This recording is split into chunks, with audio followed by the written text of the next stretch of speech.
Every story appears ordinary till you see the core side of it. And what you're looking for is the story behind the news. We bring it to you from Lagos, the commercial capital of Nigeria. Giving you all sides on political stories round the clock. Every detail from the start line to the final whistle. CoreTV News, expanding your view.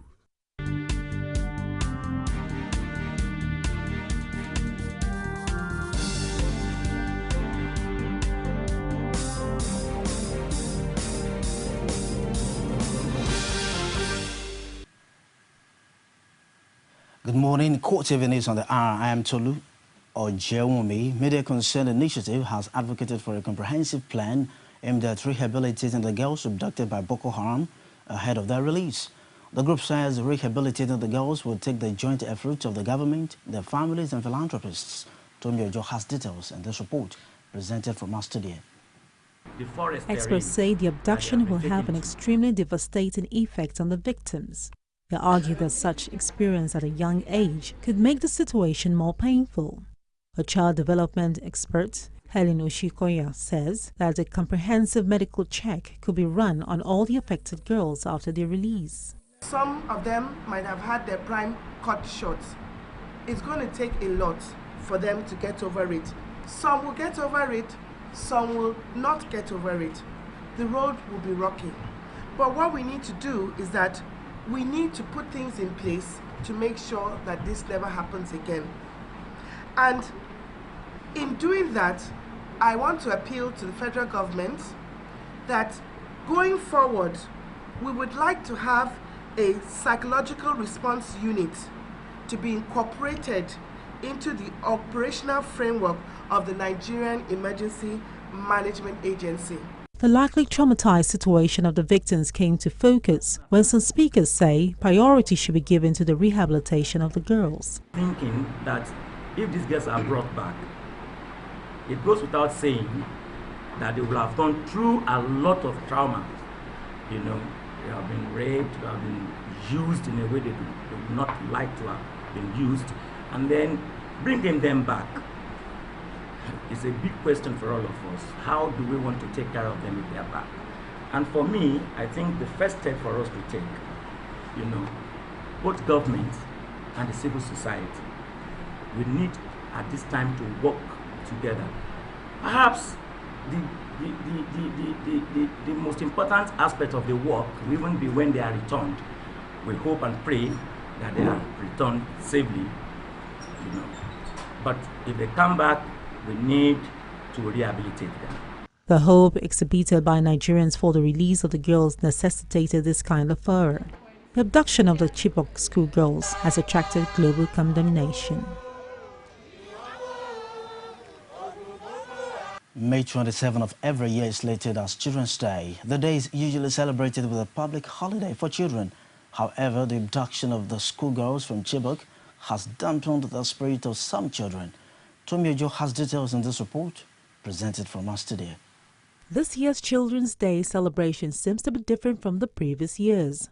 Many of the children who spoke say they are not happy about the state of things in Nigeria at the moment. I feel so terrible because our security awareness in this country is very poor. It's very poor. What I feel about Nigeria is that Nigeria is so bad, and then today, tomorrow, there will be Boko Haram burning everywhere. What is happening in Nigeria nowadays is making we children to be sad, because the kidnapping of children, the killing of people, and then the eliminating of children in this Nigeria is making we children in this Nigeria to be sad. So I'm not feeling better with the way that everything is happening in Nigeria. I don't feel happy with all the things going on in Nigeria because the government are not doing anything. If you look at the situation, what is going on now with the Chibok girls, the government are supposed to find a solution or do something about it, but they are not doing anything. The children, however, hold different views as to whether or not the celebration should take place. We're supposed not to celebrate it because of the children that they kidnap. Even all those Chibok girls, and they'll not be able to celebrate their parents at home. Due to even that their parents they'll not be happy because their children are not with them. They're not able to celebrate Children's Day together. It's our right to be happy, it's our right to feel good, it's our right to feel around people, it's our right to make new friends on that day, to feel around people, to know that truly meant for children and is a special day for us. The hearts of many of these Nigerian children seem to be grieving from the abducted schoolgirls and many attacks carried out on the schools in the northern Nigeria. The blame trade that emanated from the Labour Party rally held in the Ekiti rages on. The All Progressives Congress APC has accused the police of conniving with other political parties to attack their members. Rashid has more. The leadership of the All Progressives Congress has alleged that the Labour Party is masterminding violence capable of discrediting the forthcoming governorship election. However, the Labour Party dismissed the allegation as baseless. If this were allowed to continue, the coming election might witness a violence of serious dimension that may go a long way in aborting the aim and objective of the 2014 gubernatorial election in Ekiti. There have been a series of attacks, unprovoked attacks from APC on our own party. I don't know why they are that bitter. So still up to now, I still find it so difficult to know where the bitterness is coming from. But I keep wondering, maybe because most of us left APC for Labour Party. But the All Progressives Congress say the attack on the Commissioner for Arts and Culture, Ronke Okunsanya, in F1 is a reliable fact. The APC leadership accused the police of complicity and connivance with the opposition to unleash terror on its members. It amazes us that even the police, security outfits, the civil defense, they are now involved.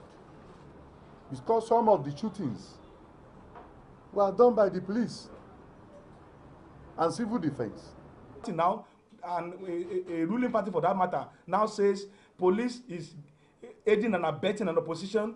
The police is directly accusing the police. Then I can say it is most unfortunate and most irresponsible for that type of statement to have been made against the police. The Director General of IME campaign organization, Bimbo Daramola, says opposition parties are planning to use improvised explosives to bomb some targeted facilities of the APC.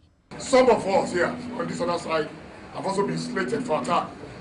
They have even taken this sinister plan to the level of wanting to attack, to detonate bombs on Ekiti State.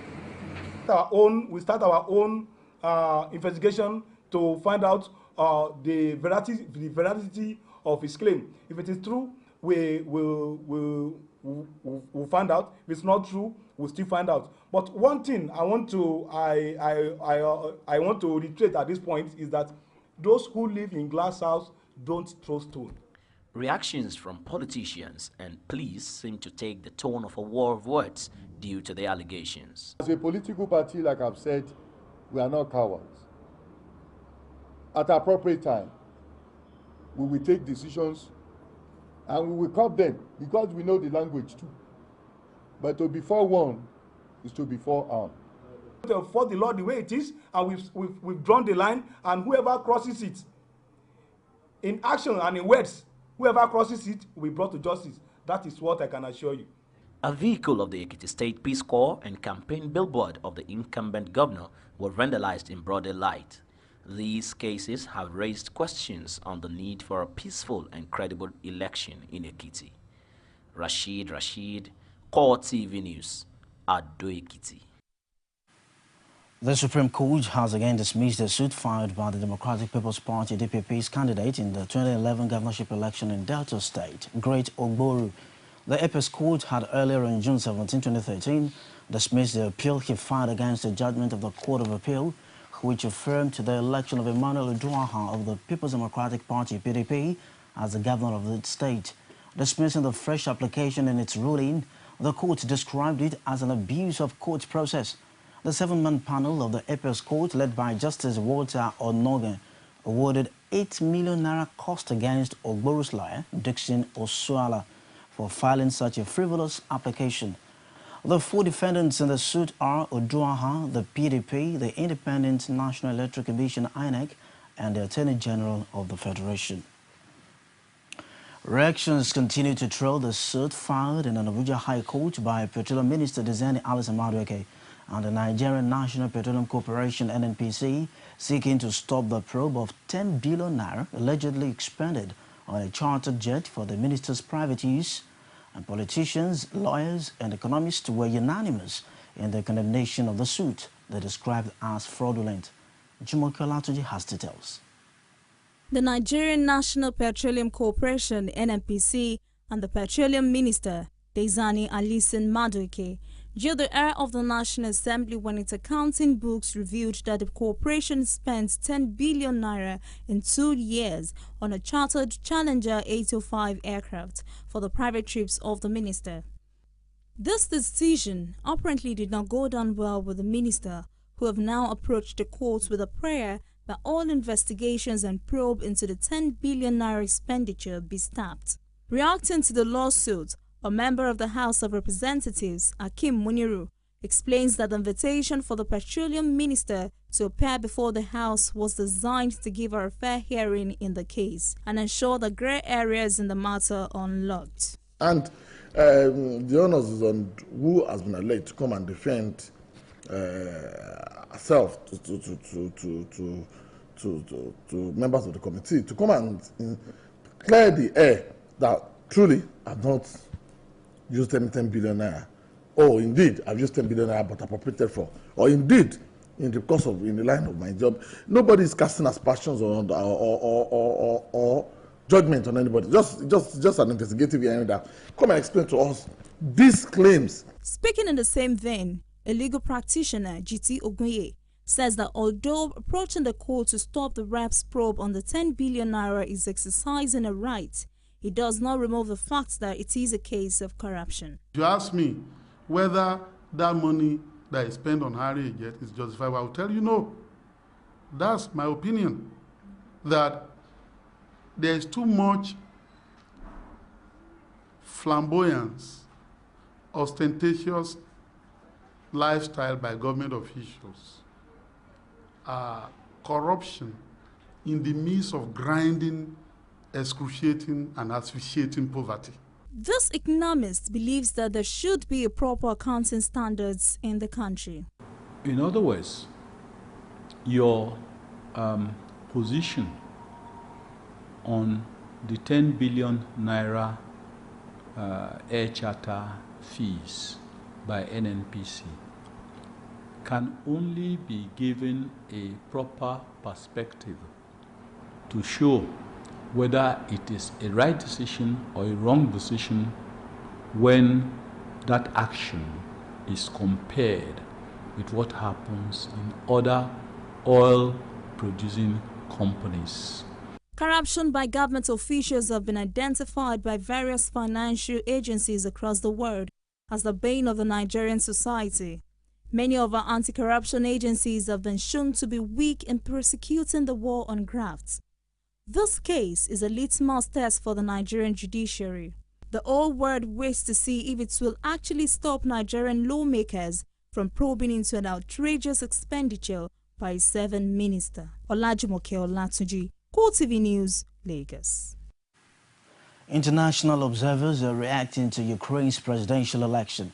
Details after this break. Please stay with us. Nigerians continue to Tonight, the city of Lagos waits at the dark as all routes Be the first to know from the north, south, east, west and around Africa. We break the news. One Nigeria. Now you can catch all the actions live as the news breaks. We are CoreTV News. Welcome to CoreTV. A 24-hour news station.